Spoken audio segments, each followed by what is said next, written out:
जंगलपुर में शाम ढलला के बाद जब भी कोनो बच्चा रोवेला तब ओकर माँ ओकरा से ई कहेली, बेटा चुप हो जो ना तो ऊ चुड़ैल आ जाई।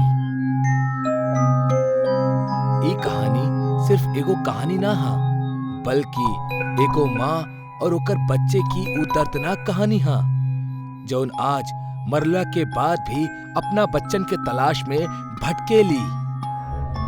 एक तो ऐसे ही जंगल से घिरल सन्नाटा से पसरल एगो सुनसान गांव हा। ए गांव के इतिहास बतावेला कि कोनो चुड़ैल गांव वालन के कारण अपना जुड़वा बच्चन के खो देहलस। मिथुन, तोहार बहुत भाव बढ़ गइल बा। इतना सुंदर तू जुड़वा बच्चा भइल बा और अब तक दावत भी ना देहला। अरे हाँ बाबा, दावत का पूरा भंडारा करब, लेकिन अब तक बच्चा दुनिया में आयल ही बाड़े। जरा सांस तली, बहुत जल्द तू सबके अपना घर दावत पे बुलाई।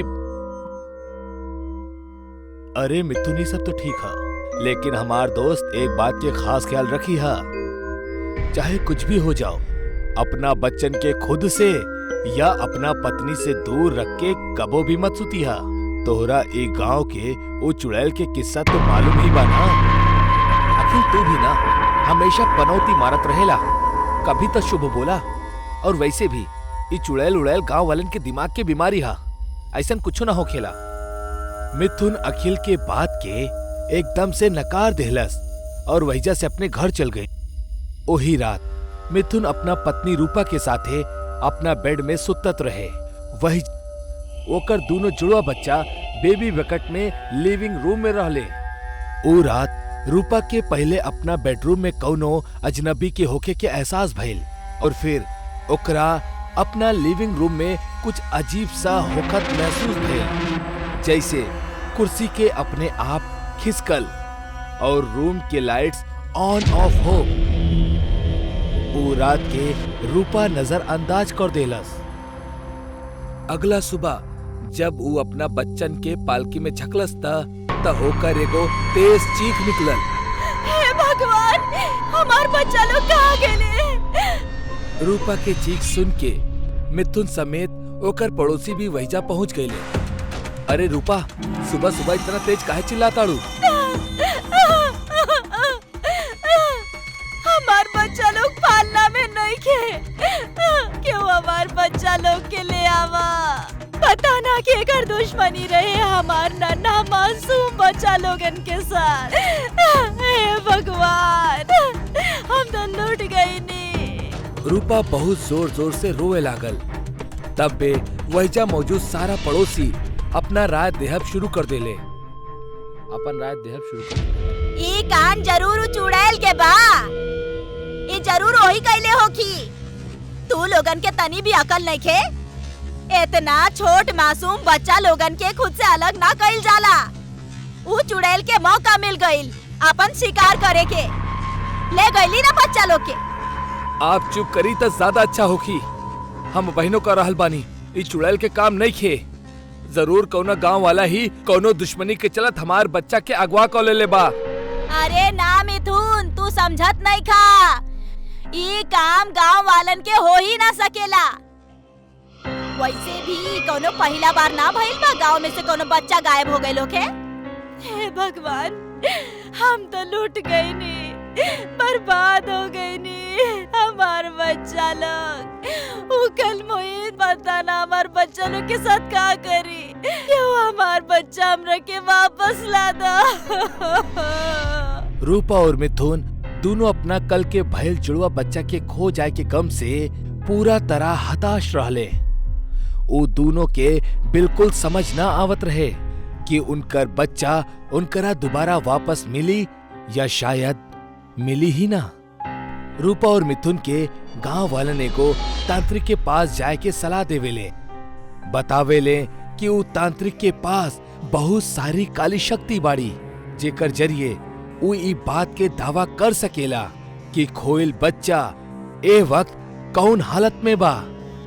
ठीक उहे शाम ऊ दोनों गांव से सटल एगो जंगल में तप कर रहल एक तांत्रिक के पास पहुंचले और उनकर साथ भइल हादसा पूरा विस्तार में बतावेले। तू लोग परेशान मत होखा, बस तू लोगन के जैसा कहा तानी वैसन करत जा।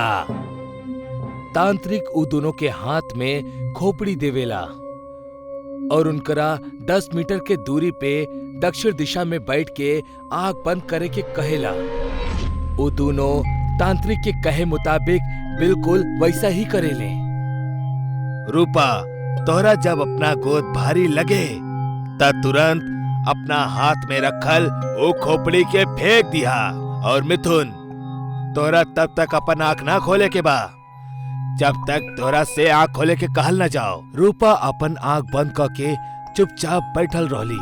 वहीजा तांत्रिक लगातार अपना मंत्र के उच्चारण करत रहल कि तब्बे रूपा के एहसास होखे लागेला कि जैसे ओकर गोद में वजन पड़ रहा होखे। रूपा तुरंत ही खोपड़ी के जमीन पर फेंक देवेली और अपन आंख खोलेली। ओकरा अपन गोद खाली दिखेली। वो तुरंत वो तांत्रिक के तरफ देखेली। ओकर ता होश उड़ जाला। रूपा देखेली वो तांत्रिक और मिथुन एक दूसरे के आमने सामने बैठल बाड़े, जहां मिथुन जोर जोर से हिल रहल बा और वो तांत्रिक मिथुन के माथा पर खून के तिलक लगा रहल बा। रूपा तांत्रिक से पूछेली कि ई सब का चल रहल बा। तांत्रिक ओकरा चुप रहे के इशारा करेला और शांति से बैठे रहे के कहेला। तब्बे अचानक मिथुन के अंदर कोनो औरत के आत्मा आ जाली और फिर मिथुन बोलक शुरू करेला। ए जुड़वा बच्चा हमार बाड़े। ई उहे बच्चा बाड़े जकरा के हम सालन से ई गांव में ढूंढत रहनी।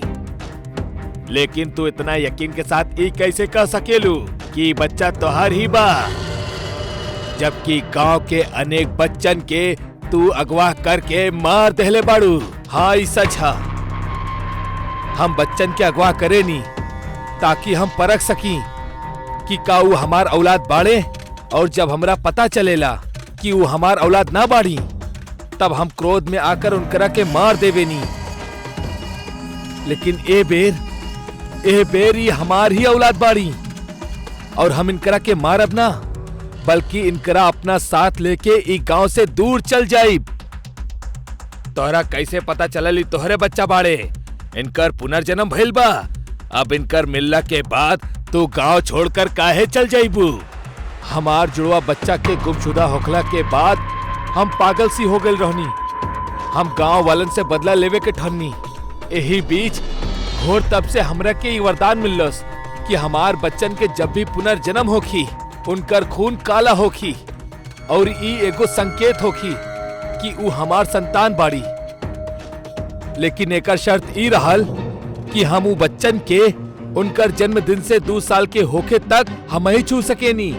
एकर बाद हमार ऊपर कौनो वश ना होखी। यही वजह से जब भी गांव में केहू के भी घर बच्चा होखेला ता हम ओकर घर के बाहर भटकती और इंतजार करती कब वो बच्चा उनसे दूर होखे, और जैसे ही वो बच्चा कुछ समय के खातिर अकेला बिछड़त हम उनकरा के गायब कर देती। अब जब हमके हमार दोनों जुड़वा बच्चा मिल गइल बाड़े ता अब हमार जाए के समय हो गइल बा। वरदान के मुताबिक हम ई गांव में तब तक ही रह सकत रहनी जब तक हमार बच्चा हमरा के न मिल जाई। अब हमार ममता के प्यास बुझ चुकल बा ता अब हम जा सकेनी। इतना कहत ही मिथुन के अंदर से एगो तेज हवा बाहर की तरफ निकलेली और मिथुन बेहोश होके जमीन पर गिर जाला। वहां रूपा भी ई सब देख के बहुत रोवे लगेली और एकर साथ ही वहीजा कुछ गांव वाले भी पहुंच जाले और रूपा के संभाले ले। ई किस्सा के बाद से ओ चुड़ैल गांव में या कहीं भी गांव वालन के ना दिखाई देलस। शायद ओकरा ओकर संतान मिल गइल बाड़ी। यही वजह से ओकर ममता और ओकर गुस्सा दोनों ठंडा हो गइल बा। लेकिन आज भी जब वो गांव में बच्चा रोवेला तो ओकर माँ यही कहेली, चुप हो जो वरना वो आ जाई। एगो गांव में अनु नाम के एगो बौनी लेकी रहत रहल जौन उम्र में 20 साल की रहल, पर ऊंचाई में वो छोट रहली।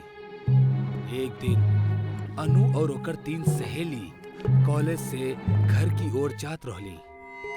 सुना सब, आज हमनी कुआं में तैरे खातिर चली। हाँ, बढ़िया आइडिया बा। चला, बहुते मजा आई। हाँ चला। अरे अनु, तू कहाँ जात बाड़ू? तारा तैरे आई? तू तो अपन छोट छोट पैर से तैर भी ना पाइबू। हाँ, और अगर पानी में डूब गईलू तो बेकार में हमनी के नाम खराब हो जाई। एकरा से अच्छा ना तू घर जा और बाल्टी में तैरा। चुप रहना, का बकवास करे ताड़ू?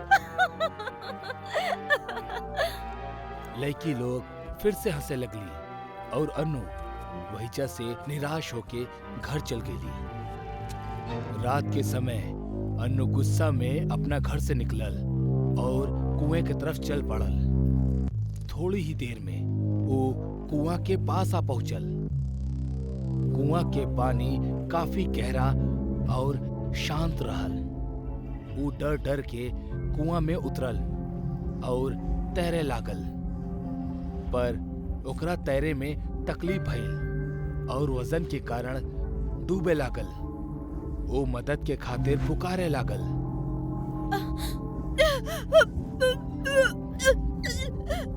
बचावा, बचावा, बचावा, क्यों बा, क्यों बा, क्यों बा, बचावा हमरा के। पर वहीचा ओकर आवाज सुने वाला केहू भी न रहल।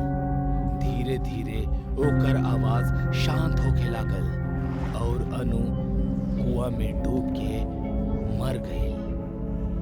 अनु के मरला के बाद बादल के गरजब शुरू हो गई और अचानक कुआं में जोर से बिजली आकर गिर गई। वो बिजली की वजह से कुआं के पानी उबलत हुए ऊपर आवे लगल। पानी पूरा तरह से ऊपर आके रुक गए और पानी में से अन्नू के लाश बाहर आ गई। जैसे ही ओकर लाश ऊपर आयल, ऊपर बिजली गिरल और ओकर पूरा शरीर पानी पे जले लागल। शरीर पूरा जल गईला के बाद पानी पे खड़ा होके चलत चलत ऊ कुआं के बाहर आ गए।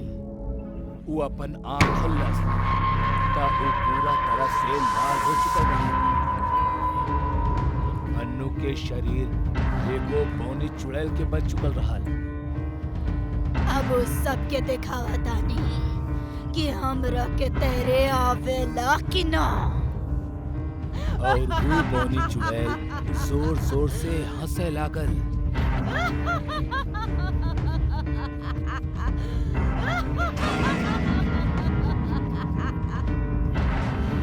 वो बौनी चुड़ैल हवा में उड़ के गांव आ गई और एक एक करके वो तीनों लड़कियन के सुत्ते ही उठा के अपना साथ कुआं के पास लेके आ गई। चुड़ैल उनकरा के जमीन पे लेटा के खुद कुआं में कूद गई और कुछ देर बाद तीनों लड़कियन होश में आईनी और अपना आसपास देखे लगली।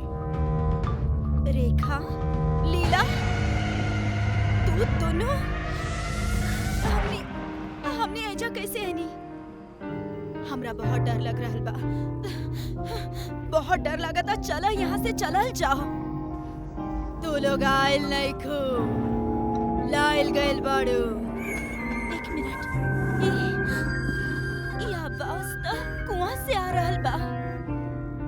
वो तीनों कुआं में झांक के देखली त अंदर अनु आराम से तैरत रहली। अनु, तू इतना रात के कुआं में का कर रहल बाड़ू? और अभी वो आवाज के कर रहे? वो सब छोड़, अंदर आवा, तैरल जा। हमरा ये ठीक नहीं के लागत। चला घर चलल जा। तीनों लड़की जाए लगली। उतने में कुआं से आवाज आई। रुका, ना तो सब लोग मारल जेबू। वो तीनों वही से रुकेनी। कुआं के पानी फिर से ऊपर आवे लागल। ई बार उ बौनी चुड़ैल पानी पे खड़ा रहली। हम कहतानी अंदर आवा। चुड़ैल के देख के तीनों बहुत डर गईली। लइकन के कुछ समझ में ना आवत रहल कि हो का रहल बा। लइकन के कुछ समझ में ना आवत रहल कि आखिर का करल जाओ। पर आखिर में हिम्मत क के उ सब पानी में उतर गईली और तैरे लगली। तू लोग हमार मजाक उड़ैले रहलू ना, तोहनी के एकर सजा मिली। तू लोग यही कुआं में हमेशा खातिर दफन हो जाइबा। इतना कह के वो जोर से चीखे लागल। ओकर चीखत ही तीनों लइकन डरे लगली और अचानक से चुड़ैल के ऊपर बिजली गिरत। बिजली के गिरत ही पानी के उबलब शुरू हो गई। पानी के गर्मी लइकन के महसूस होके लागल। वो पानी के बाहर निकले के खातिर तेजी से तैरे लगली, पर पानी बहुत उबलत रहल। यही से उनकरा तैरे में तकलीफ होखत रहली। धीरे धीरे उनकर शरीर लाल पड़े लागल और मांसपेशियां जले लागल। तीनों मदद के खातिर पुकारे लगली, चिल्लाए लगनी, बचावा! बचावा! केहू बा! केहू बा! बचावा! चुड़ैल जोर से हंसत रहली।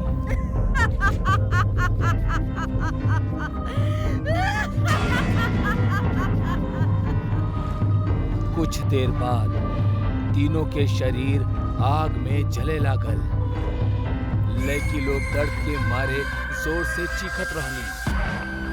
चुड़ैल के ई सब देख के बहुत मजा आवत रहल। आखिर में लड़कियन के शरीर पूरी तरह से जल के पानी में तैरे लागल। पानी फिर से नीचे जाए लागल। पानी के नीचे जात ही वो चुड़ैल वो तीनों लड़कियन के लाश को उठौलस और पानी के नीचे गायब हो गई।